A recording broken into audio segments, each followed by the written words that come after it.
Olá a todos, muito bem-vindos para o segundo episódio da Bola na Mão. Hoje tenho como meu convidado Pedro Vieira.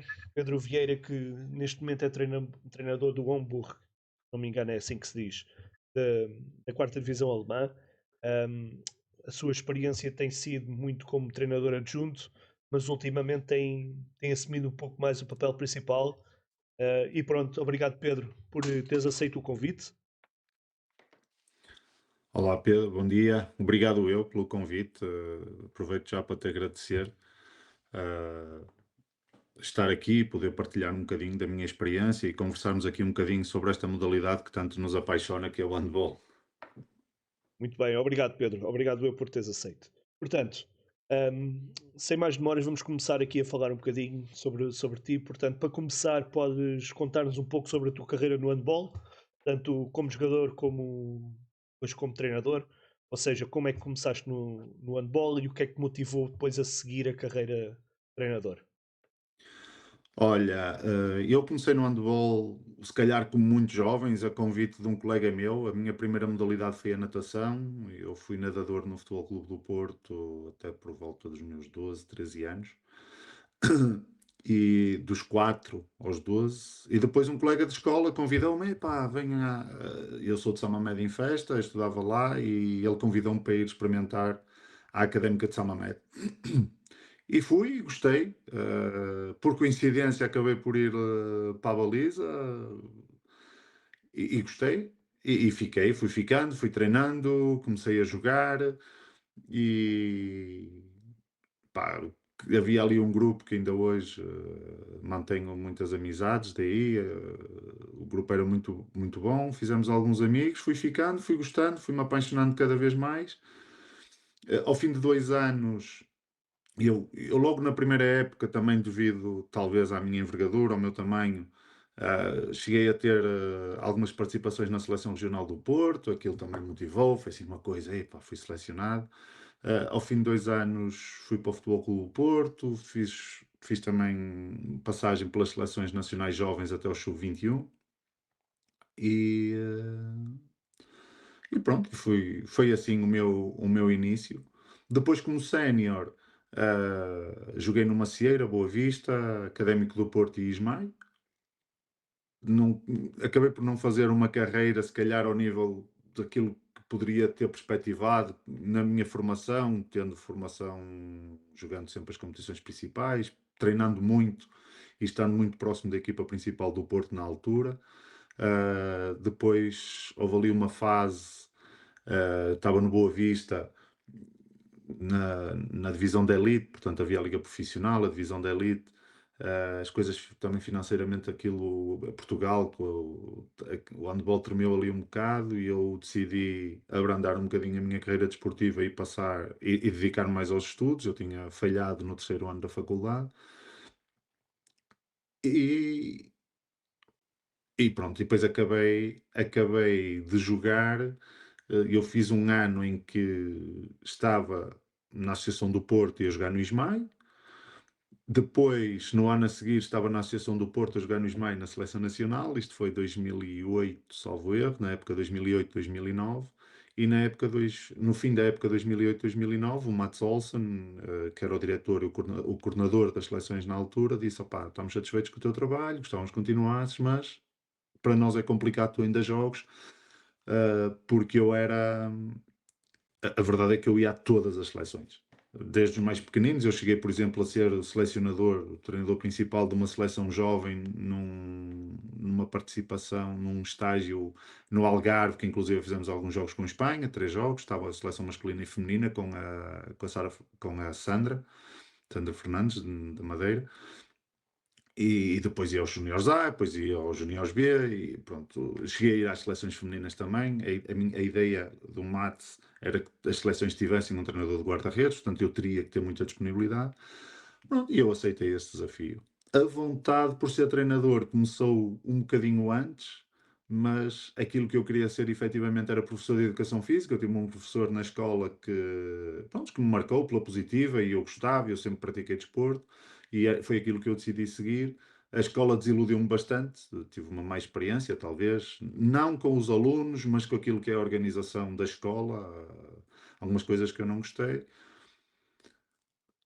Apareceu esta oportunidade da Associação de Handball do Porto como diretor técnico regional, que eu abracei, também convite de alguns da direção, de uma nova direção que entrou, mas por indicação também de uns amigos, do anterior diretor Continuavas na técnico. mesma nas escolas? E eu, o primeiro ano, sim, o primeiro ano eu estive na Associação de Handball e dei aulas, foi, eu dei aulas 2 anos numa escola primária, nas AECs. Pronto, quando vem o convite da Federação, eu tive que abdicar de alguma coisa, abdiquei da escola naturalmente, não era uma coisa que me motivava, não gostava, achava que para já não tínhamos condições de trabalhar com as crianças, eu dava aulas no, no hall de entrada da escola ou no recreio, quando o tempo permitia, e pronto. E o desafio das seleções nacionais, obviamente, chamam bastante. E depois, com essa proposta do Matos, dizer: opá, gostamos do teu trabalho, tens muita disponibilidade, trabalhas bem, mas precisamos. Eu abdiquei e deixei de jogar em 2009 com 27 anos, no Ismael. Pronto, muito bem. E depois, em termos de séniores,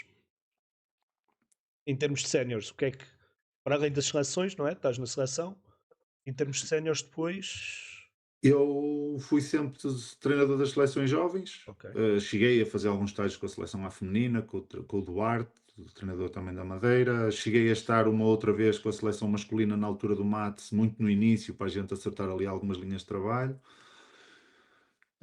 E como treinador, nunca estive na seleção principal. Tive como diretor técnico por uma infelicidade Não, eu estava a do. falar depois em séniores, não Ah, tanto na parte mais clube do que seleção. Pronto. como clube, foi no Benfica. Pronto. Depois Foi no surge a Benfica com o hipótese Carlos de. Rezende.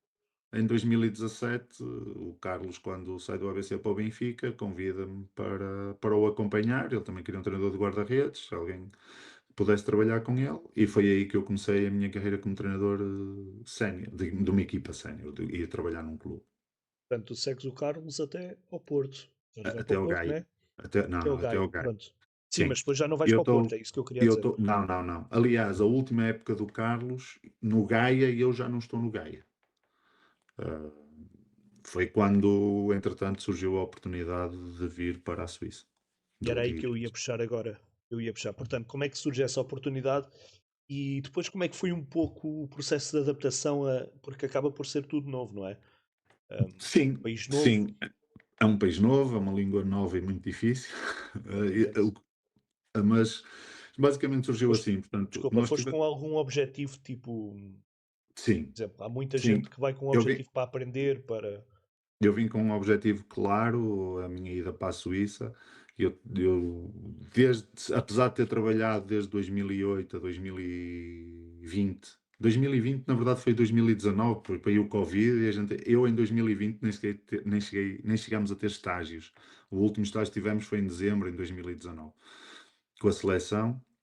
Mas eu sempre quis ser treinador principal. Apesar de gostar muito de treinar com os guarda-redes, é um desafio muito interessante. É ali um microclima, uma microequipa dentro da equipa. Mas eu sempre tive essa vontade, tive essa ambição de eu ser no Gaia e eu era treinador da equipa de Júniors também, cadeira principal da equipa de Júniors. E quando, portanto, o Covid vem em 2020, é o nosso último ano do contrato e o Benfica informa-nos que não vamos renovar. Eu falo com um empresário que é meu amigo, que eu conheço de há muitos anos das seleções, e digo-lhe: opá, olha, eu vou estar à procura de clube e tal, no Benfica não vou continuar. Nessa época não foi sequer possível nada, porque com a indefinição do Covid, os clubes e tudo parou um bocado, não havia expectativa de quando é que podíamos voltar às competições ou não só em Portugal, mas fora. E o Carlos dizia: opá, eu vou para o Gaia, eles têm lá espaço para ti, nestas condições. E eu: ok, vamos. Eu gosto muito de trabalhar com o Carlos é um grande amigo, é um excelente líder, um excelente professor, aprendi bastante com ele. E eu: vamos, um desafio, primeira divisão na mesma, continuar a mais a equipa B. E entretanto, esse meu colega, na primeira época não foi possível, nós mantivemos o contacto e ele liga-me a dizer: opá, o Cadeta está à procura de um treinador que eu acho que tu podes ter o perfil, o que é que tu pensas, o que é que tu não achas, o que é que eles pretendem, vamos ouvi-los. E foi assim. Foi, na verdade, eu pessoalmente cheguei a enviar alguns e-mails para bastantes clubes, uh, com o meu currículo, com aquilo que eu pretendia fazer. Alguns clubes, se calhar, só como treinador de guarda-redes, e eu enviei só como treinador de guarda-redes. Outros clubes enviei mesmo uma carta de apresentação para treinador principal. Acabei por ter algumas respostas, não positivas, mas de agradecimento. Mas esse, que hoje em dia é o meu agente, o Marco Stanga, criou esta ponte com o Cadete, e eles gostaram do meu currículo, gostaram do meu perfil, e eu fui 2 anos, até à Suíça. Pronto. E com grandes jogadores, não é? Trabalhaste Sim, também com o sim. Canelas, Opa, trabalhaste com um bom com treinador, o não é? Juan Canelas, trabalhei com dois bons treinadores, o Adli, que é um treinador islandês, e com o ano passado com o croata, com o Sveba, com o Horvat. Acabas por ser Ah, campeão, certo? Campeão uma vez. eu Ou na uma das Suíça dois. só A taça. uma taça da Suíça é que perdemos a final, foi no meu primeiro ano, de resto internamente ganhámos todos os títulos, chegámos 2 vezes aos quartos de final da taça EHF, uma vez muito perto de eliminar o Berlim, em casa, tínhamos ganho em Schaffhausen, depois em Berlim tivemos quase até aos 55, até aos 54 minutos qualificados, mas depois não, cometemos alguns erros, não conseguimos. Portanto, foram 2 épocas muito bem sucedidas, quer em termos de resultados, mas acima de tudo, o que eu mais gostei, e tu há bocado perguntavas-me como é que foi a adaptação para mim foi muito fácil, mas eu acho, e eu sempre tive esta ideia, que depende muito dos grupos que tu vás e com quem vais trabalhar. Eu quero no Cadetten e agora aqui, grupos de trabalho fantásticos. Pessoas que me acolheram muito bem, que me ajudaram sempre que eu precisei com alguma coisa. A língua nunca foi uma barreira, até porque, pronto, o inglês. ah, Porque tinham vários o in- estrangeiros, certo? sim, tínhamos. No meu primeiro ano no Cadetten haviam 4 jogadores que não falavam. Era, portanto, 4 jogadores, não, 3 jogadores e eu. 4 pessoas, que era o Odin Ricardsson, no ponta-direita islandês, o Sandro Obranovic, o central croata, o Igor, que jogou no Sporting, o pivô, Sim, sim, sim. e eu. O Canelas, pelos anos que passou aqui passou na Alemanha e tudo mais, já falavam, já quase todos falavam, e íamos tendo algumas aulas também, íamos aprendendo, fomos aprendendo. Mas a adaptação foi muito simples. Para já, a Suíça é um país fabuloso. Eu adorei a Suíça. É tudo muito organizado, as coisas funcionam todas muito bem. Foi fácil. Depois, o apoio que o clube me deu, desde a procura do apartamento a tudo, desde o registro na cidade, portanto, sempre um acompanhamento muito grande pelas pessoas do clube. E depois a equipa era fabulosa e a adaptação foi muito simples, sinceramente. Não, Ainda bem que a- fossem todos assim, não é? Se fosse sempre assim, agora, estava eu tudo muito bem. reconheço que isto aconteceu assim pelo grupo que havia, os jogadores, o próprio treinador, uma abertura muito grande para me incluir em todas as decisões, em todo o processo de planeamento e tudo mais. Uma pessoa que eu desconhecia, Tu acabas por cair basicamente. de paraquedas, não é? Sim, eles andavam à procura. O Cadetten tem uma estrutura muito pequena. Parece assim um bocado um clube como o Cadetten, com um orçamento se calhar na ordem dos 3,5 milhões de euros, tinha um treinador, um rapaz que fazia de fisioterapeuta e mais nada. E o diretor desportivo, obviamente, o David, que é uma pessoa fantástica. Mas isto era a estrutura do Cadetten. Depois tem o presidente e a direção, mas aquela gente que trabalhava junto da equipa era um senhor que a gente em Portugal chama o dirigente, não é? Ajudava com os equipamentos e não sei o que mais. Tínhamos um treinador, e, pá, ele disse: eu preciso de alguém para me ajudar, porque isto sozinho, alguém que me ajude com o vídeo, algum trabalho, e se puder trabalhar com os guarda-redes. Pronto, o Marco falou com eles, apresentaram o meu projeto, eu fiz uma reunião, 2 reuniões, uma de apresentação e depois uma ah, individualmente com o treinador, ele também gostou do que conversamos e eu acabei por assinar pelo Cadeta. E depois surge a Alemanha. Como é que. A Alemanha, não Depois é? surge a Alemanha.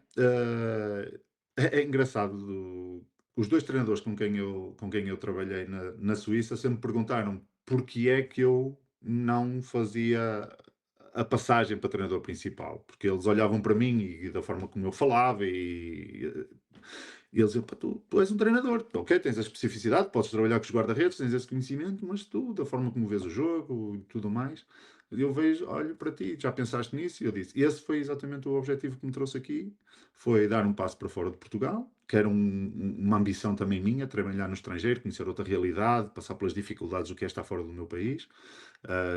Quis fazê-lo como jogador, não tive a oportunidade, e como treinador procurei e felizmente estou a conseguir, mas também na perspectiva de aprender um bocadinho a língua porque, e poder vir a ser treinador principal. Portanto, aqui Suíça, Áustria, Alemanha, se tu quiseres trabalhar como treinador, das duas uma. Ou és dos melhores do mundo, por exemplo, como o Parrondo no Melsungen e ele não fala alemão, ou falas alemão, senão eles não te vão contratar.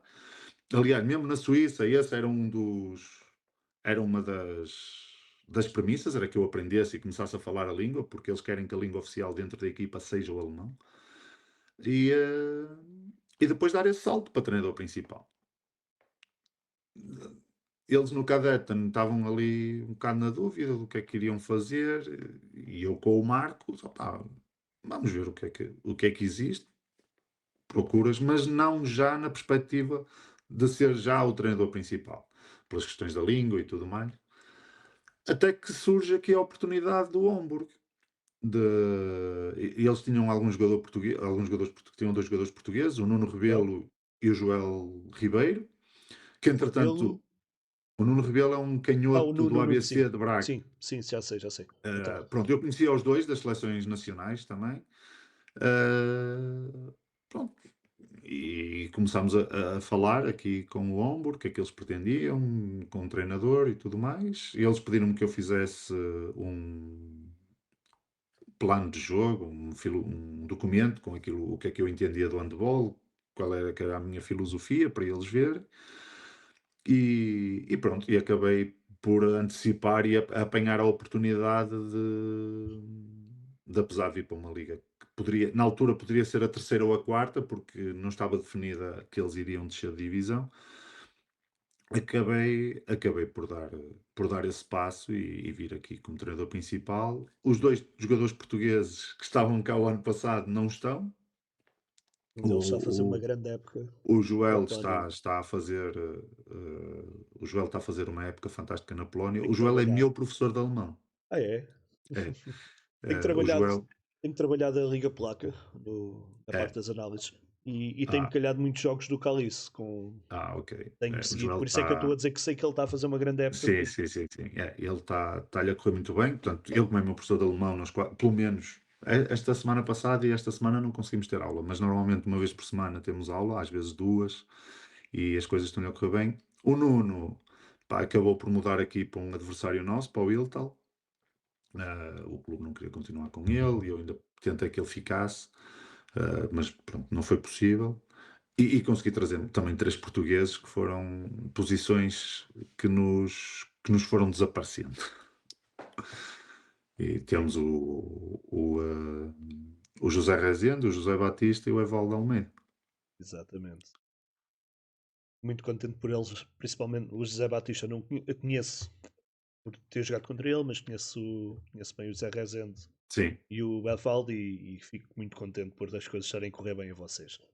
Bem, obrigado. portanto, aqui continuando um pouco, em relação, vamos falar um bocadinho sobre a Alemanha, sobre o Cadete, não tanto, ahm, porque eu quero perceber é a tua experiência como treinador principal, ok? Sim. Ahm, portanto, qual é que foi os maiores desafios que estás a encontrar na Alemanha? E se em termos de treino, ou abordagem ao treino, tu estás a sentir muita diferença com se nós compararmos com Portugal e neste momento a Alemanha, ou o contexto em que tu estás a notar uma grande diferença em termos de treino. Bem, deixa-me fazer aqui uma contextualização. Primeiro, eu estou numa equipa de quarta divisão amadora, ok? Apesar de eu ser profissional e termos os três portugueses também estão dedicados, não, Só outra coisa, tens outros estrangeiros, certo? eu tenho um croata, Um croata, mas, pois. mas que já vem do Dormagen, Uhum. já Sim. jogou, já está na Alemanha há algum tempo, o Ante Gravalac. Há quatro épocas para aí, sim. Ou Eu- assim, por aí. E ele também é profissional, a esposa dele trabalha em casa, online para um banco, mas ele é profissional, ele só se dedica ao handball. O resto, toda a equipa é amadora. Portanto, trabalham, têm os seus empregos ou estudam e conciliam com o handball. Infelizmente, para mim, mas tem que ser um bocadinho assim. Nós só treinamos 4 vezes por semana. Para tu teres ideia, nós no Gaia treinávamos 5. Ok, mas o Gaia era a primeira divisão. É verdade, mas o orçamento do Hamburgo é 2 ou 3 vezes superior ao do Gaia. Não é? A realidade não é comparável. Comparar o handball na Alemanha com o handball em Portugal, se o quisermos fazer, vamos chegar à conclusão que não é comparável. Eu vou-te dar só um exemplo. O clube de maior referência, ou o clube da primeira divisão mais perto de nós é o Rhein-Neckar-Löwen. Ok? Fica em Mannheim, que é uma cidade a 1 hora daqui. Eu, se comprar o bilhete para o jogo, o bilhete de comboio é de graça. Não pago o bilhete de comboio. Tenho o bilhete do jogo, quando vier o revisor eu mostro o bilhete do jogo e sigo viagem. Para todas as modalidades. Eu fui ver com os jogadores.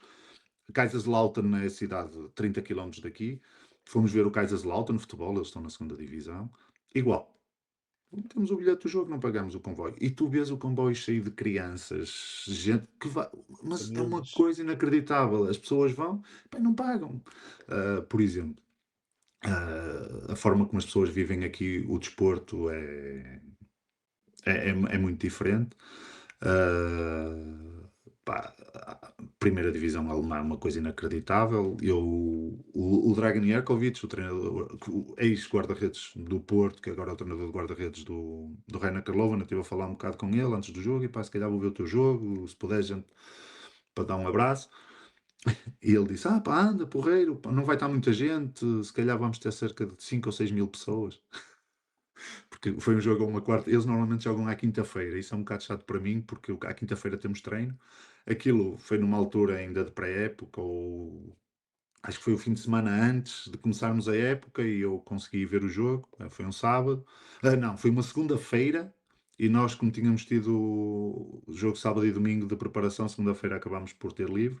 Disse: "Pá, uma segunda-feira, o jogo às 7 da tarde, vai ser difícil, não vamos ter muita gente, mas anda." Foi um jogo com o Hamburgo. Com o Hamburgo, sim, com o Hamburgo.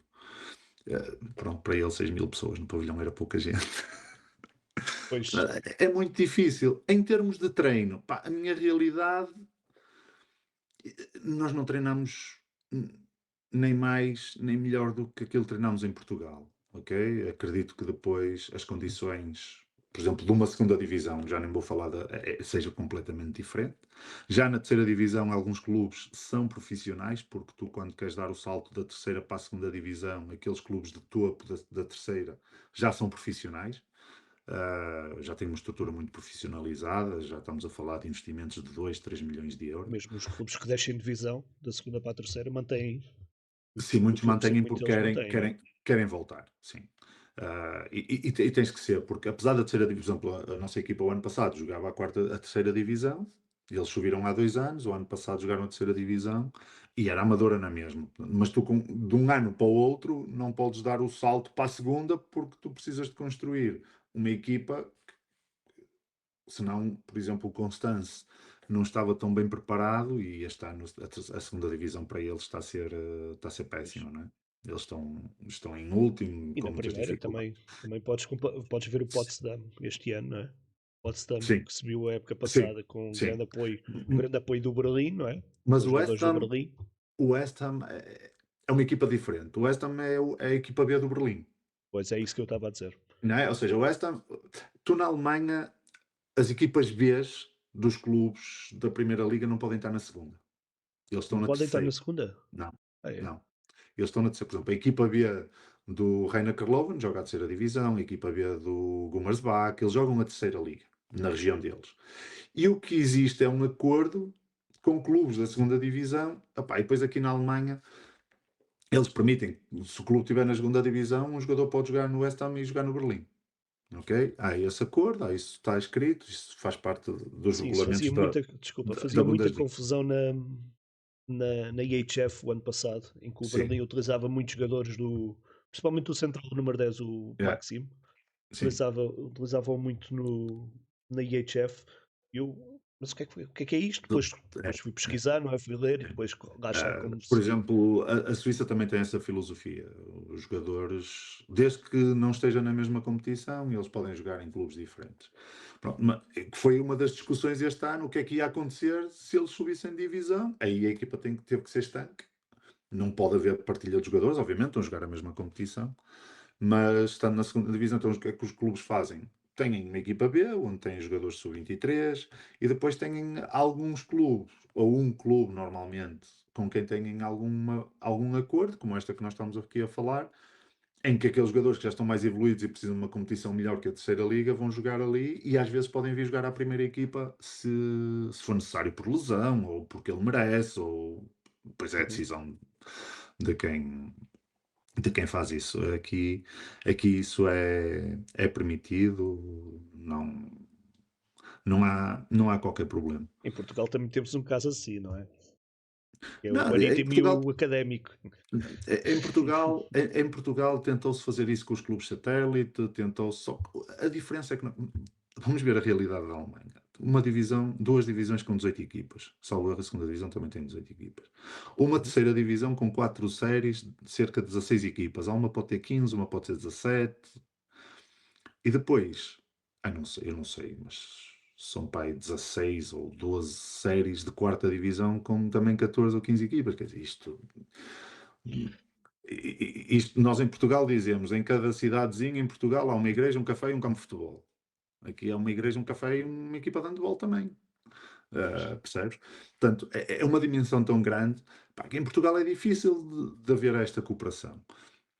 Mas tentou-se fazer isso. E depois nós temos realidades que são muito próprias. Por exemplo, eu lembro-me na altura que eu estava nas seleções nacionais e estava na Associação do Porto, e eu defendia que a equipa que devia de representar, na altura de juvenis, salvo erro, a Madeira não devia de ser nem o Académico, nem o Madeira SAD, devia de ser a seleção regional. Isso aconteceu um ano, não aconteceu? Aconteceu. Depois eles eliminaram o Sporting e foi um problema. Pá, é o que é. Claro. Porquê? E não tem que ser só a Madeira, se calhar a região de Viseu, para dar. Eu não defendo que todos os atletas são iguais. Os melhores têm que estar a jogar contra os melhores. Portanto, e com isto, em regiões mais pequenas, mais isoladas, como as nossas regiões autónomas, Madeira e Açores, mas também Viseu, Criar uma tem ali, se academia, por calhar, exemplo, né?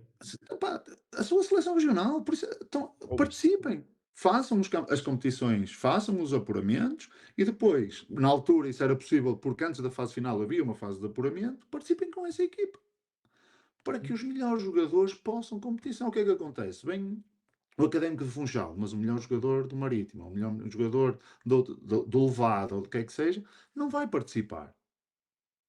E isto vai impedir também o crescimento desses atletas. E o handball em Portugal?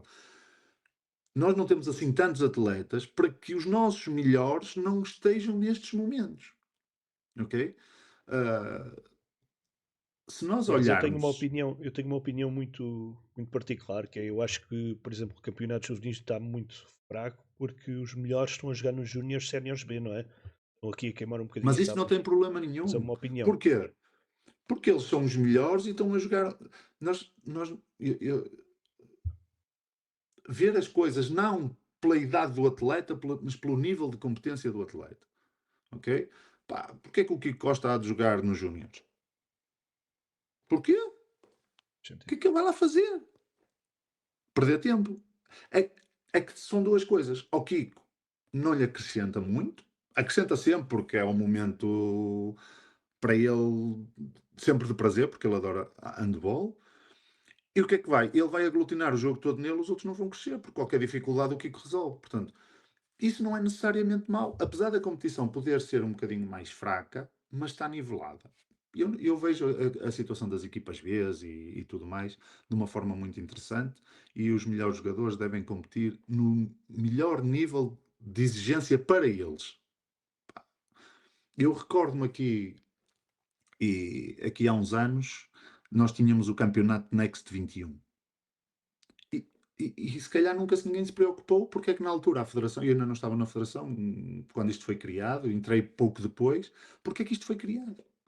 Isto foi criado com um objetivo claro, que foi a geração de 90, 91, 80, 89, que quando fosse júnior e à data não havia espaço, isto foi antes da crise, não havia espaço porque os melhores clubes, a primeira divisão tinha muitos estrangeiros e não havia espaço para os Gilbertos Duarte, para os Fábios Magalhães entrarem e terem muitos minutos, era isto que se perspectivava, então criou-se, alargou-se a idade júnior, não sei se as pessoas se lembram, júniores com 3 anos, júniores com 3 anos, mas para que estes atletas, quando fossem de sub-20, sub-21, Não pudessem ter uma tivesse. competição forte no escalão onde eles iam jogar. Não é? Eu, aqui há uns anos, com o Rolando Freitas, numa seleção, falávamos com o Martin, que era o selecionador, e agora voltou a ser o selecionador de sub-20, e a gente dizia, pá, tens muita gente em boas equipas, a gente vê aqui, este gajo joga no Gomes de Vaca, aquele dizia, não, eu tenho muita gente a sentar o cu no banco destas equipas, mas depois eles não jogam. E aquilo que se tentou fazer foi proteger isso. Dizer, opá, este gajo, que é um bom jogador e precisa de minutos, vamos fazer com que ele tenha uma competição forte.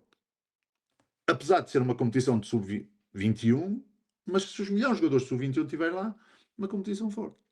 Isso depois, quando a geração de 90, 91 chegou, no meio do percurso veio a crise, os estrangeiros começaram a ir embora, a liga caiu, os clubes começaram a desaparecer e nós vemos Miguel Ferraz, João Miguel Ferraz, o Nuno Silva, o Gilberto Duarte a começar a aparecer, a aparecer e a aparecer, e isso acabou por ser muito positivo.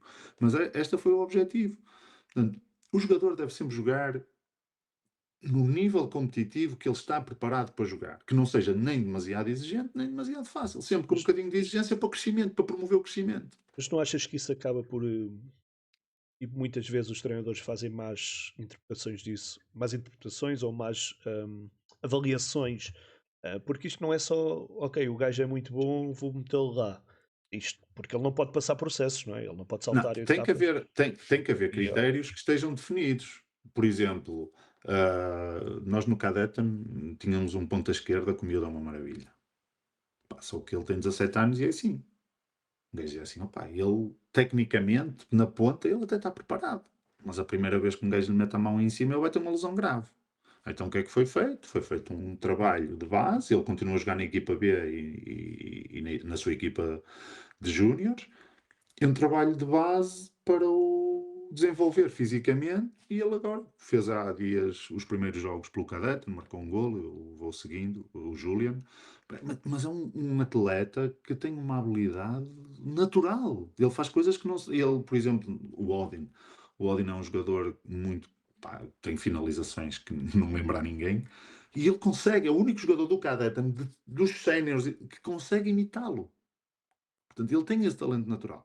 Portanto, há questões psicológicas, há questões físicas e há questões técnicas e táticas que têm que estar. E quando a gente avalia o nível do atleta, tem que perceber isto tudo. Por exemplo, se eu vou pôr um atleta porque ele tem qualidade técnica e tática nos séniores, mas depois ele tem medo e não gosta de estar lá, eu vou estar aqui a criar uma situação de stress, mas vale ele não estar, deixá-lo preparar, deixá-lo maturar um bocadinho mais. Não é? Às vezes, por exemplo, a questão técnica não está tão desenvolvida, mas porque ele é muito forte fisicamente e a oposição é muito fraca e ele vence tudo na base da força, eu preciso de o trazer a um nível competitivo. Às vezes não tem que ser na competição, pode ser no treino. Ao nível do treino, para ele perceber, opá, não posso fintar 3 gajos, tenho que passar a bola, não é? Eu tive um jogador que foi muito difícil explicar isso no Gaia, que foi o Rodrigo Esteves. Só para o Rodrigo. Ah, mas eu marquei gol. Está bem, marcaste gol agora, porque os gajos que têm à tua frente juntos não pesam o mesmo que tu, não é?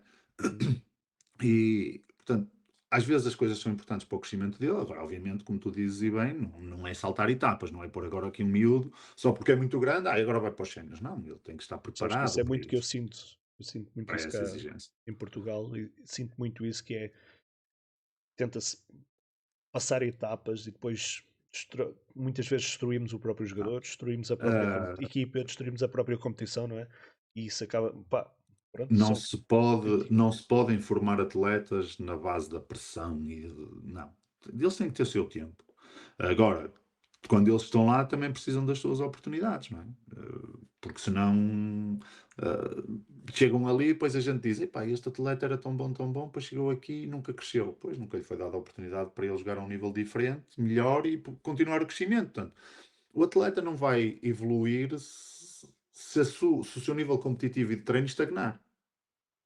Não é? Se eu deixar de estudar handball hoje, daqui a 10 anos, eu vou praticar o mesmo handball ou vou ter as mesmas ideias que tenho hoje. E o atleta é muito parecido, ok? Vai melhorar, vai ganhar experiência com os minutos de jogo, mas a aprendizagem dele tem muita relação também com o nível competitivo, que não deve ser fácil nem demasiado exigente. Deve ser exigente o QB que lhe permita a aprendizagem e que lhe ponha desafios diferentes e que ele tenha que buscar novas, novas soluções para aquele problema. Pá, hoje já não consigo fintar. Antes eu fintava um, vinha outro nas costas e eu rematava. Mas agora quando finto um e vem o outro eu já caio. Então eu vou aprender a passar a bola.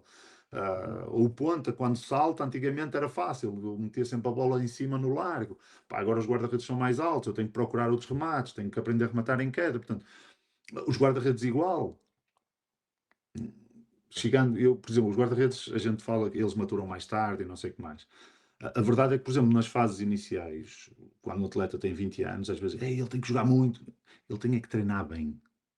Porque o treino do guarda-redes, a exigência de um remate, quando ele tem bons rematadores à frente, para ele é o mesmo. Qualquer jogador, quando remata a baliza, remata para marcar golo. E é igual, portanto, a velocidade. Eu lembro-me, por exemplo, nós no Cadetten tínhamos um guarda-redes, o Pilipovic, muito bom guarda-redes croata. E a gente às vezes íamos jogar contra o Berlim ou alguma equipa alemã ou lá com o Veszprem. E ele dizia: essa bola vem a uma velocidade. E repara, num guarda-redes que esteve ali junto das seleções da Croácia, jogava na primeira divisão na Suíça, tinha experiência internacional ao nível de competições europeias, mas quando a gente jogava com estas equipas, com o Berlim, ele dizia: pá, o Anderson, quando atira, aquilo vem. Jogámos uma vez com o Flensburg, pá, e os primeiros 10 minutos eu conversava com ele e dizia assim: eu não vejo a bola. Esta própria adaptação da velocidade da bola, da precisão do remate, dos diferentes tipos de remate, é importante que o guarda-redes também as vivencie. Em que Não é? Porque se tinhas. ele Eu nunca as lembro-me. vivencia. Desculpa, eu lembro-me de tu contares essa história. Não sei se foi em alguma formação ou em alguma coisa que contaste essa história em que tu disseste que trabalhaste muito a antecipação do remate com eles, não é? O conhecer o remate era Sim, muito nós. importante nesse nível, não era? Pá, Se não me ali a engano, foste tu questão. que me contaste essa história. Ou contaste Aquilo que também nós, já. aquilo que nós tentávamos fazer, por exemplo, em treino, se eu não tenho um jogador que remate com a violência de um Gottfriedson, eu não posso inventá-la, não é? Mas tentávamos esconder um bocadinho mais com colchões e que ele tivesse menos tempo de reação para que a sua percepção fosse que a bola ela não ia mais forte, mas como ele via a bola mais tarde, o tempo de reação iria equilibrar ali um bocadinho. Tentámos arranjar assim algumas coisas. E a verdade é que a gente, se analisar esses jogos, a parte final do jogo dele é sempre muito melhor, porque ele depois também se foi adaptando dentro do próprio jogo a essas circunstâncias. Portanto, a formação do jogador é uma coisa muito complexa. Primeiro, perceber se ele vai ter todas as características para chegar ao alto rendimento ou não. Ah, e Já quando eu digo agora, na tua opinião, características na tua, mentais, por exemplo, se ele, porque isto do alto rendimento, isto não é eu ia-te brinquedo. perguntar quais é que achas que são as principais características que um jogador pode demonstrar quando é mais jovem que pode chegar a um alto rendimento? Ah, para mim, psicológicas, porque há coisas que são, pronto, também depende das estruturas. Tudo se pode trabalhar, algumas coisas podem-se trabalhar mais que outras, mas tudo se pode trabalhar. E se a gente, por exemplo, tem num clube a capacidade de ter um gabinete com psicólogos e tudo mais, e ele puder trabalhar estas componentes, por exemplo, saber lidar com a frustração, com o falhar, porque o alto rendimento é muito estressante, é muito duro, principalmente com quem amanhã tem que ganhar. Não há espaço para tu teres. Tu quase que não te podes dar ao luxo de ter um dia menos, eu não vou dizer mau, menos bom, porque um dia, por exemplo, nós aqui, isto está longe de ser alto rendimento, mas a nossa competição, se nós queremos ir para a terceira divisão, obriga-nos a ganhar e a ser o primeiro, porque se formos o segundo, não pode. Neste momento, como é que está a competição? Nós estamos 2 pontos à frente do segundo, mas eles têm gol average positivo em relação a nós, porque nós perdemos por 6 e ganhamos por 4. Ou seja, uma derrota atira-nos para segundo lugar, acabou. Portanto, todos os jogos nós temos esta pressão. Tenho E temos notado que aprender. que não brinca, vocês não são uma equipa que se relaxa, não é? Vocês são uma equipa que Sim, tentam nós, manter sempre o ritmo, tenho notado aquilo, isso. aquilo que nós temos tentado desde o início fazer com eles é que nós é que ditamos como queremos jogar e não o nosso adversário. Claro, contra adversários, uns é mais fácil, outros é mais difícil, mas tentamos ter uma intensidade muito alta, a nossa transição funciona bastante bem. Mas lá está, Pedro, como eu te dizia antes, isto tem tudo a ver com o grupo de trabalho que tu tens. Nós falava há dias com o Gonçalo Miranda, o Gummersbach vem provavelmente fazer aqui a pré-época igual ao ano passado, nós jogamos com o Gummersbach no início da época. E o próprio Sigurdsson ficou muito admirado. Pá, como é que uma equipa de quarta divisão joga um handball? Sim, nós não somos nem de perto nem de longe parecidos ao Gummersbach. Não, mas o que lhe chamou a atenção foi a filosofia com que nós queremos. Nós queremos jogar handball. Nós queremos defender bem, não queremos agarrar, bater, empurrar, e queremos fazer contra-ataque, e queremos ter um jogo dinâmico no ataque.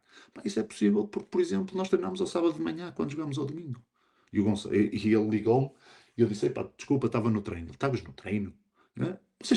Quando jogamos ao domingo, o acordo que eu tenho é eu dou-lhes mais um dia à semana, mas sábado, porque eu quero treinar antes do jogo. Porque senão os jogadores desligam um dia completo antes do jogo, depois aquilo custa um bocadinho mais a encarreirar. E os jogadores aceitaram isso perfeitamente. Ninguém disse: "Ei, pá, vir ao sábado, sábado às 9h30 da manhã." Que é outra coisa boa da malta alemã, e pelo menos a experiência que eu tenho é quando é para fazer, não é tarde, não é noite, vamos, vamos em frente. Depois logo se vê o que é que acontece, né? É, é. Pegando ali um bocadinho na parte do. Quando falaste do parar para estudar em relação ao handball, hum, como é que achas que o handball tem evoluído e principalmente qual é que é a grande diferença que tu notas entre o handball alemão e o handball português? Portanto, quando eu pergunto a evolução, é ok, podemos dizer está muito mais rápido, está muito mais intenso, está bem, mas também se nota que cada vez há menos contra-ataques diretos, há mais transição, há muitos golos de. Apesar de eu achar que cada vez há menos transições e cada vez há mais ataque organizado, em que o ataque organizado é mais eficaz, na minha opinião, pelos números que eu tenho visto, pelos jogos que eu tenho visto.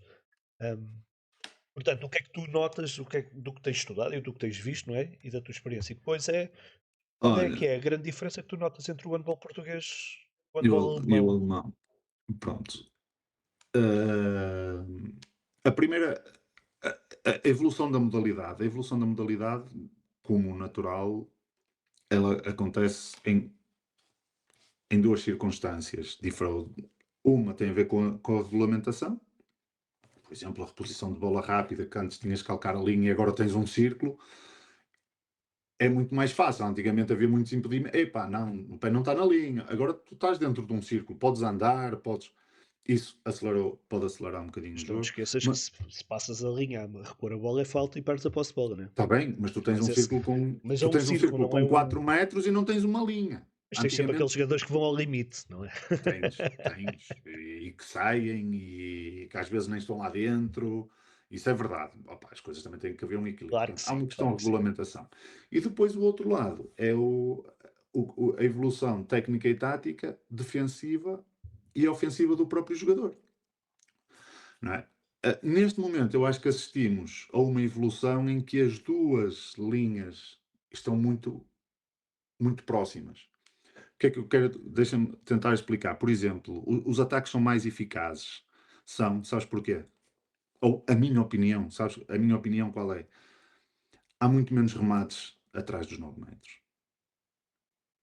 Mas porquê que isso acontece? Eu ainda não ouvi ninguém a falar muito disto e não foi por uma alteração à regra.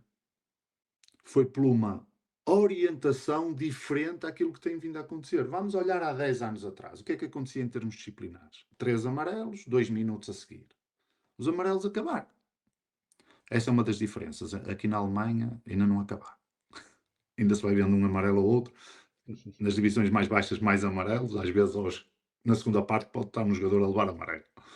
Mas, mas ainda não acabaram. Ainda aqui o handball ainda é mais.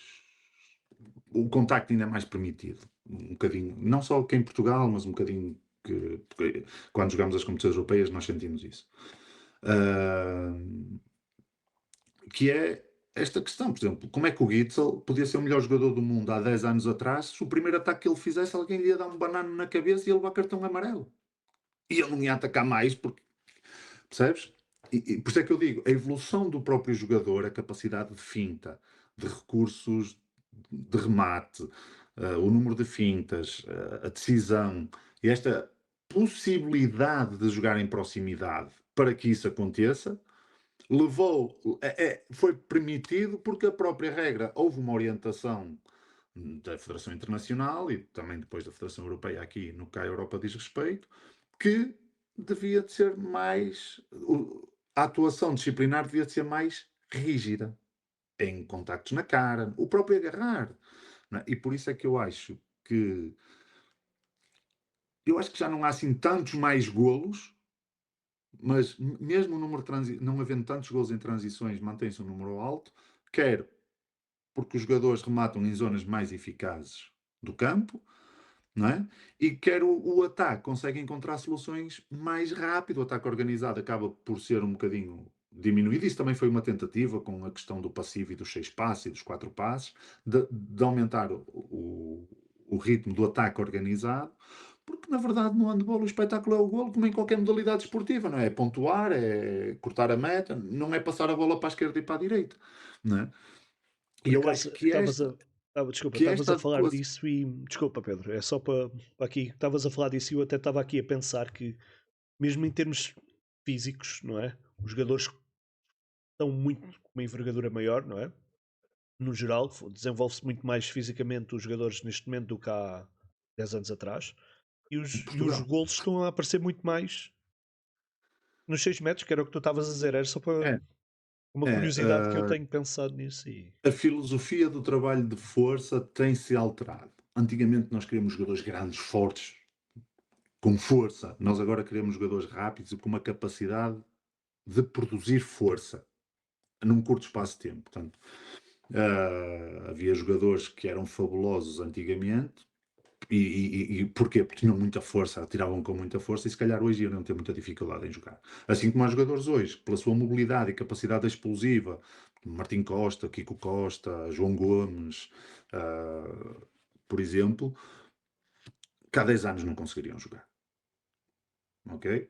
Ah, e então tudo vai naquilo que a modalidade começa a pedir. Se a gente começa a dizer assim, epá, já não podes agarrar tanto, então eu preciso de um jogador com mais mobilidade para ultrapassar um pivô, por exemplo, em vez de o agarrar, o levantar e o empurrar para os 9 metros. Porque Uhum. hoje em dia isso vai levar a uma exclusão. E então, o próprio, aquilo que eu vou sentindo, e também a evolução da própria, do conhecimento daquilo que é o trabalho físico, com os atletas, vai mudando um bocadinho. Antigamente a gente falava na hipertrofia, jogadores grandes, pesados, com grandes massas musculares. Hoje nós não queremos um jogador hipertrofiado, queremos um jogador forte e com uma capacidade de produção de força, que são coisas diferentes, não é? E, por exemplo, a gente olha para o Kiko e quando ele começou, se calhar, a jogar nos séniores, a gente dizia assim, epá, este gajo, quando o agarrarem, vai ser difícil. Mas, primeiro, a regra não permite que tu agarres como antigamente. Segundo, o Kiko não sendo, se calhar, o jogador que levanta peso como antigamente se levantava, é um jogador que naquela fração de segundo consegue produzir tanta força que o vai fazer mais rápido, é mais potente. E isso é que leva a que o jogo, depois, este ataque organizado acabe por ficar mais rápido e o jogador encontra situações de finalização mais aos 6 metros. Às vezes não é aos 6 metros, mas é de proximidade, não é? Antigamente rematava-se dos 10, 11, porque senão levava-se um morro na cabeça. Agora não, agora remata-se à frente do jogador. Aos Por 6 exemplo, metros. Existe aos 6 muito metros. remate com jump shot, É, não é? Por cima. 6. Hoje em dia, uma grande parte dos remates aos 7, 8 metros e meio acontece ali. E eu lembrava, eu participei em 2022, 2023, salvo erro, 23 ou 24, num congresso organizado pela EHF, sobre guarda-redes só, em Viena. E eu fiz uma preleção sobre a cooperação e tudo mais. E dados muito interessantes. Tirando este Mundial e talvez o europeu anterior, tínhamos visto uma diminuição muito grande na eficácia dos guarda-redes. Mas os guarda-redes não deixaram de trabalhar. O que é que aconteceu? Qual é que é a percepção e o que é que, quando a gente analisa de onde é que estão a vir os remates e as coisas começam a bater certo, é que os remates deixaram de ser dos 9 metros para trás. Antigamente, uma grande parte dos remates eram remates exterior. Tinham uma prevalência grande no jogo. E passaram a ser dos 9 metros para a frente. E isto, obviamente, dificulta a ação do guarda-redes e as suas eficácias baixaram. Atualmente, começa-se a verificar outra vez um ligeiro aumento, porque também há uma adaptação do próprio trabalho até, não é? Os guarda-redes, os seus treinadores, tiveram que adaptar um bocadinho aquilo que é a forma de trabalhar, a própria estratégia para o jogo, pá. Aliás, durante o Mundial, eu comentava com o Sérgio Marques, que era treinador do Belenenses esta época, Sim, saiu, comentava com ele que era impressionante, porque a malta só viu os números e só via a eficácia do Nilsson. Mas muitas das defesas do Nilsson aos 9 metros eram com uma cooperação enorme dos defesas e a malta não sim, via isso. E então, isso vai ao existir haver essa sempre. cooperação, ele parecia um super guarda-redes, mas tinha muito trabalho defensivo à frente que permitia também uma coisa Sim, impressionante. mas ele também tem que ser capaz de o interpretar e de o ler, não é? Claro, claro. Não Atenção, não estou há, a tirar não o há, mérito. não, eu sei. Ah, Não há guarda-redes sem uma boa defesa e não há uma boa defesa sem um bom guarda-redes. Porque se tu não tens uma boa defesa atrás, tu não vais resolver tudo e vais sofrer muitos golos. E se a defesa não tem um bom guarda-redes atrás, vai sofrer na mesma muitos golos. Portanto, e no fim a gente olha e diz para a defesa. Eu sou um bocadinho crítico àquela coisa que diz assim, um guarda-redes, pá, antigamente era 40%, agora já se diz 35%, 33%, vê bem, são 7%. 6, 7% a menos. Então um jogo não devia ser 42, 43. A questão é que nós temos que ver a eficácia do guarda-redes, não pela eficácia global, mas pelo tipo de jogo. Eu às vezes faço este exemplo. Eu tenho dois guarda-redes, eles têm os dois 33% de eficácia. Quem é que jogou melhor? Ah, Sobre um guarda-redes que teve 60% dos remates atrás dos 9 metros, onde a gente diz assim, a eficácia perante remates atrás dos 9 metros tem que ser mais de 40%, e o outro teve só 10% de remates atrás dos 9 metros, sofreu mais contra-ataques, então este tem a mesma eficácia, mas este jogou melhor. E mesmo se tivesse uma eficácia mais baixa, teria jogado também melhor. Por exemplo, neste aspecto em particular, eu recordo-me de um episódio no Benfica, o Carlos perguntou-me, pá, como é que está o Borco Ristovski a jogar? Eu disse, pá, ele está bem. Disse, temos tantos golos. Depois, tira os 6 golos que sofremos de contra-ataque ou 7, e a eficácia dele só para 40%. claro. Nós, isto era uma piada do Hermano José, que ele dizia, a estatística é como o biquíni. Mostra tudo e está para o essencial. É preciso. Eu vi o episódio com o Luís e ele dizia mais ou menos isto. É preciso interpretar, não olhar e ver o que está lá, interpretar. Porquê é que aquilo aconteceu? Porquê é que este guarda-redes teve 30% e aquele teve 35%? Porquê é que este jogador tem uma eficácia superior? A eficácia de remate é igual. Pá, se eu vou comparar a eficácia de remate de um pivote para um atirador, e vou dizer, opá, tu tens que ter igual a ele, o gajo vai embora. Claro. Este treinador é maluco, eu já embora. Então um gajo que mata aos 6 metros à frente da baliza.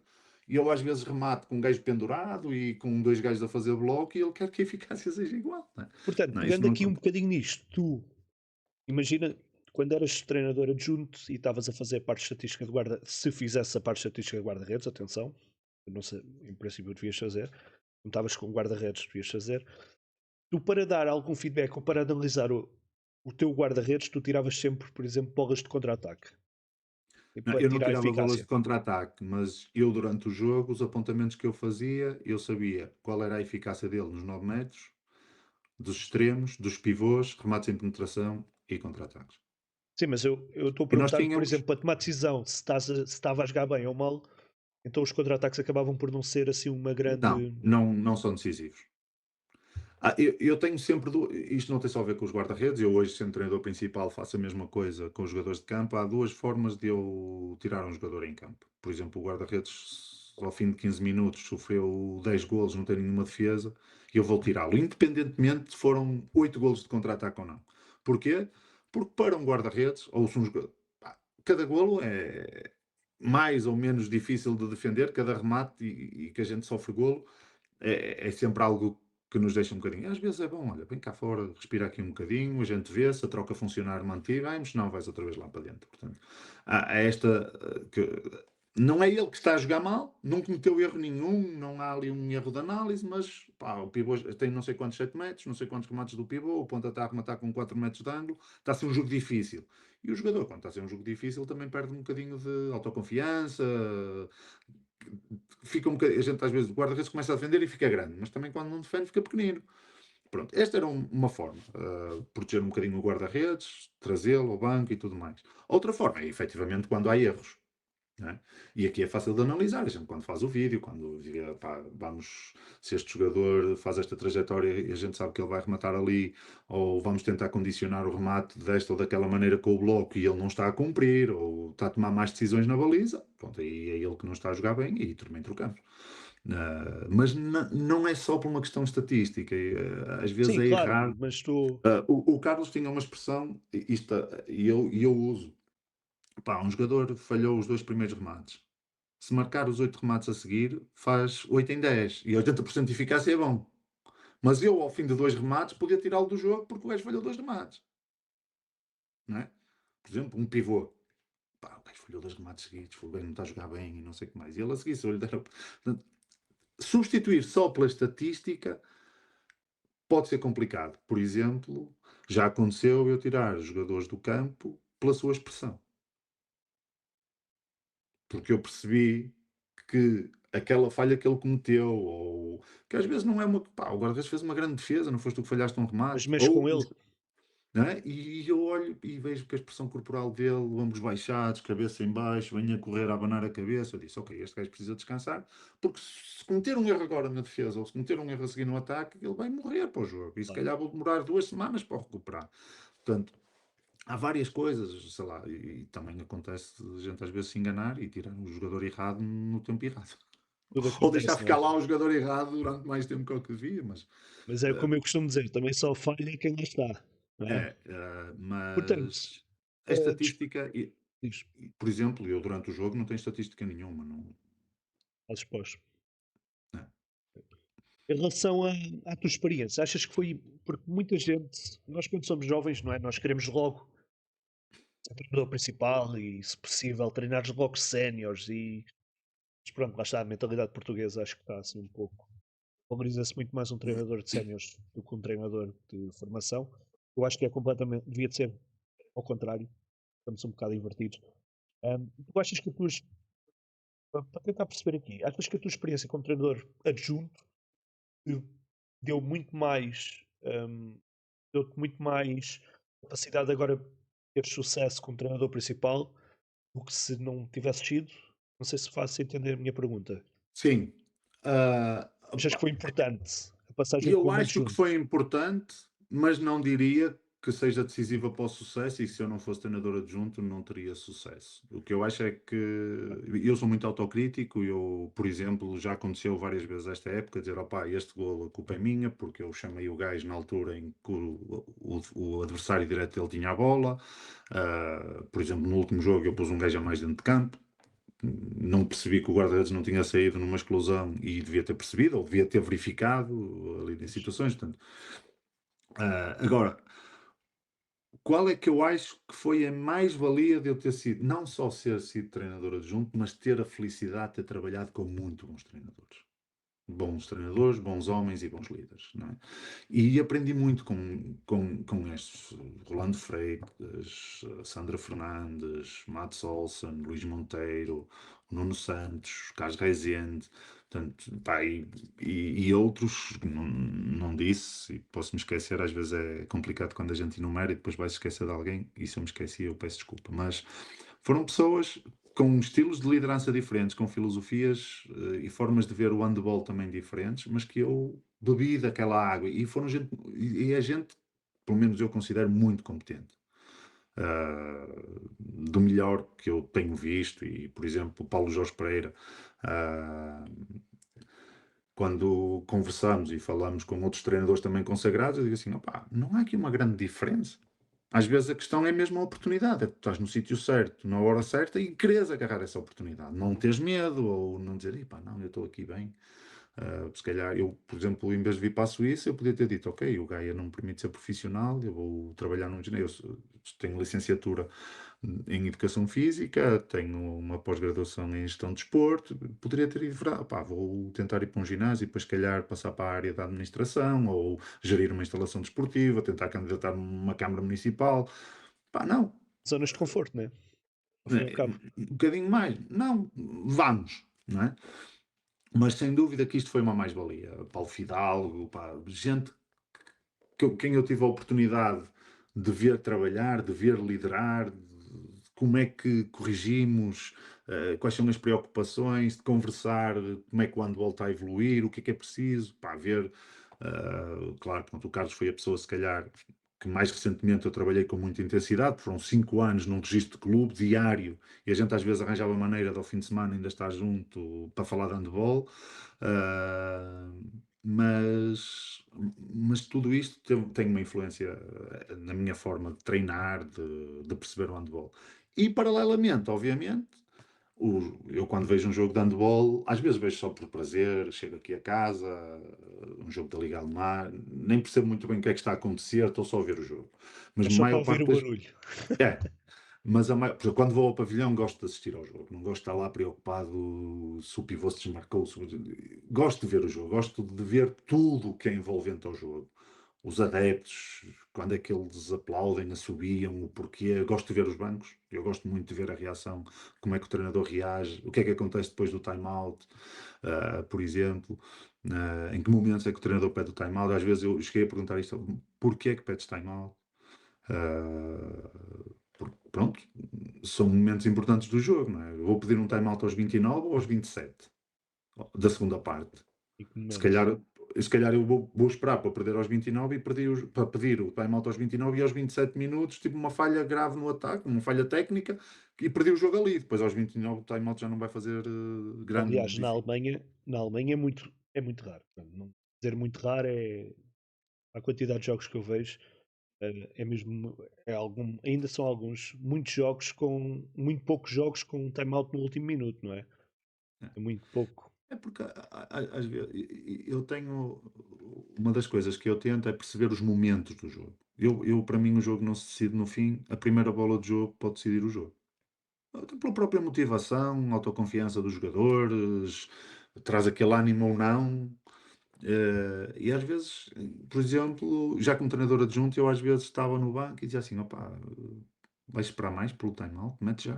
Porque se a gente marcar este no próximo ataque golo, ou neste ataque, agora temos a posse de bola, e se meteres e a gente marcar golo, o jogo acabou. Porque é que eu vou esperar? Não é? Mas se eu perder e se for um golo de contra-ataque, a equipa pode abanar. Pronto. E eu também, eu posso dizer, por exemplo, no Gaia, quando eu treinava a minha equipa de júniores, a competição, a primeira fase da competição realmente era fraquinha, e eu dizia aos meus jogadores, quando eu pedi time-out, a primeira coisa que vocês têm que saber é que nós estamos a fazer uma cagada do caraças. Estamos a jogar mal. Porque não faz sentido eu pedir time-outs num jogo em que a gente vai ganhar por 15 ou 20. Claro. Não faz. E aqui é igual. Por exemplo, nós jogamos há 2 semanas com o Niederholm, e eu não pedi time-out. Não sentia necessidade de parar o jogo, de conversar com os jogadores, de corrigir alguma coisa. Pá, eu não vou pedir time-out para dizer que nós temos que marcar gols aos 6 metros. Por isso eu tiro os jogadores que estão a falhar essa circunstância, eu chamo-os, Claro. substituo-os em todos os minutos e digo, pá, olha, estás a falhar ou porque não estás a saltar, ou não estás a observar bem o guarda-redes, ou estás a rematar sempre da mesma maneira, e o guarda-redes tem o teu timing, está-te a ganhar neste aspecto ou naquele, e pronto, não é? Agora, quando estamos a cometer erros na defesa, ou quando o ataque está bloqueado e a gente, pá, tentar pedir um time-out, ou, às vezes acontece, quer mudar alguma coisa em termos de sistema defensivo, ou o que é que seja, ou alguma coisa, muita gente no ataque e depois aquilo é preciso organizar a defesa e eu preciso conversar com os jogadores e eu penso time-out por causa disso. Portanto, e estas coisas eu fui aprendendo, não é? Uhum. Acho que se eu tivesse seguido a carreira, a minha primeira experiência como treinador de handball foi no académico como treinador principal de uma equipa de júniores. Eu estava no quarto ano da faculdade, tínhamos que fazer aquilo que é o centro de treino, que é o que hoje chamamos de estágio, para os cursos de treinador, é o estágio, não é? Antigamente chamava uma disciplina, que era o centro de treino, na especialidade de treino de alto rendimento na modalidade de handball, e eu fui um ano treinador de júniores e depois cheguei no ano a seguir de júniores iniciados. O que é importante é pá, a gente ter as nossas referências, ver, tentar falar com pessoas para aprender com os mais velhos e com mais experientes. E eu tive essa felicidade de trabalhar com eles, não é? Não só de, por exemplo, ligar ao Carlos, pá, porque é que isto aconteceu? Ao Rolando, olha, porque é que fizeste aquilo? Mas estar lá com eles. E obviamente que isto teve uma influência e Claro. foi. E é Lembro-me bem, importante em mim. E é importante em mim. lembro-me bem de uma vez que estávamos a jogar com a Alemanha, aí no norte, Portugal-Alemanha, e o Paulo Jorge tira. O Iturriza estava a fazer um jogão, o Daimar, e de repente tira eles todos e eu, pá, fiquei, mas porquê que o tiraste, não é? E foi engraçado que depois mandei mensagem ao Paulo, pá, pois, e a explicação dele fez-me também mudar um bocadinho aqui a mentalidade. Portanto, é o que tu dizes. Muitas vezes, quando temos dúvidas, é pá, é melhor perguntar, porque muitas vezes vamos aprender e nós não estamos na cabeça dos outros, não é? Não há problema em. É bom.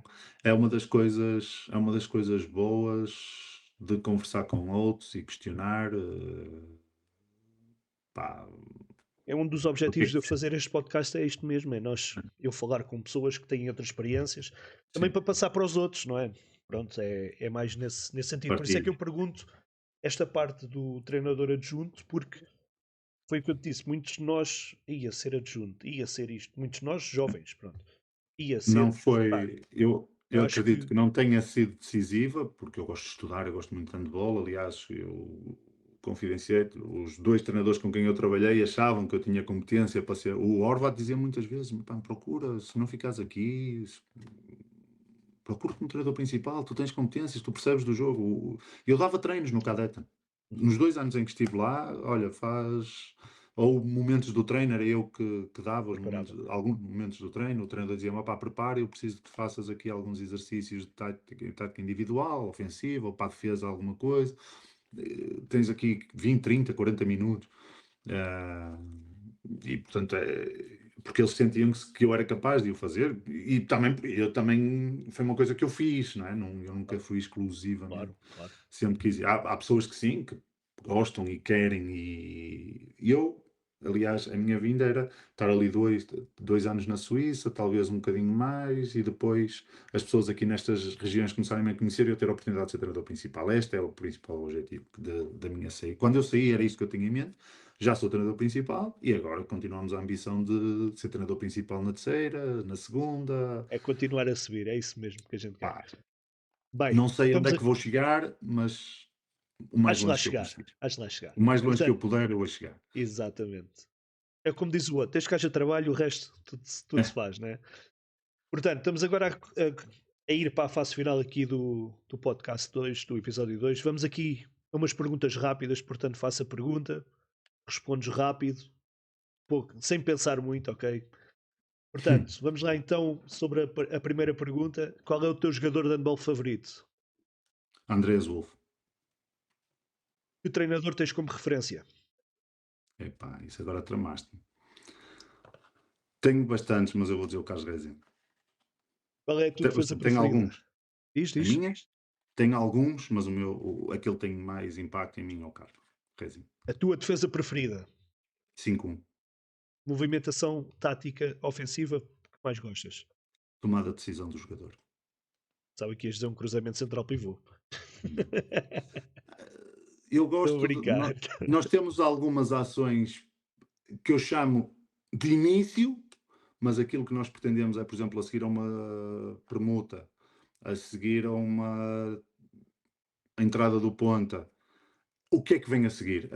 Na nossa equipa, se tu analisares a nossa equipa, vais ver diferentes padrões. Claro que a gente já sabe, por exemplo, nós temos o croata da nossa equipa, o homem tem um rocket no braço E a probabilidade dele atirar quando está um bocadinho mais sozinho é muito elevada. Mas tanto vamos buscar mais um cruzamento, como atacamos o espaço e atacamos para fora, como a seguir fazemos um duplo cruzamento. Portanto, a Até tomada de uma tomada de decisão decisão, como estás a dizer. no- Não há é- é- um. no- 90% da minha semana de treino, quer no ataque, é promover situações que o jogador tenha que decidir. Ok, fazemos este cruzamento. O que é que pode acontecer? Ninguém sai o terceiro, sai o segundo, eles jogam com uma defesa ao ímpar. Como é que vamos reagir? Pôr-lhes muitos problemas para que eles tenham sucesso. E há uma característica da minha equipa: eu não tenho 14 jogadores. Eu tenho 13 jogadores e na maior parte dos treinos eu tenho 8 a 9 jogadores de campo. Portanto, tens de criar situações de Tenho treino jogadores que com não mais. podem por questões de trabalho, ou porque Claro. estão doentes, ou porque estão lesionados. Ou seja, eu fiz este ano não mais do que 6 treinos 6 contra 6. E 7 contra 7, quase não fiz mesmo. Só mesmo quando jogamos contra a segunda equipa. Portanto, mas esta capacidade que nós temos tentado desenvolver nos jogadores da tomada de decisão, da imprevisibilidade, da variabilidade, tem-nos trazido algum sucesso. Vitória mais marcante da tua carreira? Pá, a medalha no Europeu 2010, sei lá, os títulos que ganhei no Cadetten também foram bastante importantes e, e ter conseguido vir para fora, estar a construir uma carreira e neste momento com algum sucesso. Portanto, muita malta pensa que esta pergunta é sobre vitórias em campo, mas nem sempre é a vitória em campo, não é? Não. Portanto, a próxima pergunta vem: a maior lição que aprendeste com o handball? Que sem trabalho nada se alcança. Se o handball, se as pessoas acham que qualquer coisa na vida que nos cai do céu, não. Chegar aqui deu muito trabalho, obriga-me a estudar todos os dias. Felizmente eu tenho a sorte que muitos de nós não têm, que é, nos últimos anos eu sou dedicado, desde 2008 eu sou 100% dedicado à modalidade, desde a Associação de Handball do Porto, com outras funções, que não só no treino mas é uma lição de vida. Eu acho que não só no desporto ensina-nos isso. Podemos todos lá chegar, mas não vamos chegar lá todos. Mas os que chegam trabalham, lidam com as frustrações da derrota, aprendem com isso. Eu acho que essa é a grande lição. Última pergunta: se a tua equipa estivesse empatada nos últimos 30 segundos e precisasse vencer para ser campeã, como seria a tua abordagem no timeout? O último timeout para a última posse de bola. Tranquilizar a equipa, tentar perceber quais eram os melhores jogadores que naquele momento tinham que estar em campo, ou por maior influência, ou porque naquele jogo as coisas estavam a correr muito bem, e, e ouvir.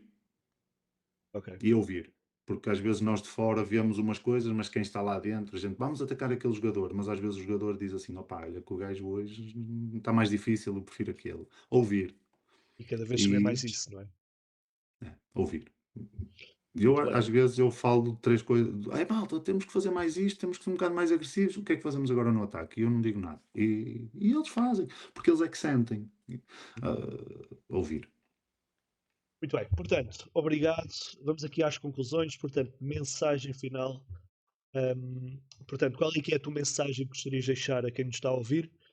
Especialmente aos jovens que gostariam de ser treinadores de handball no estrangeiro. Ok? Vamos aqui não olhar para. Mas alguém, as pessoas, os treinadores que querem ir para fora, qual é que seria essa mensagem que passarias para eles?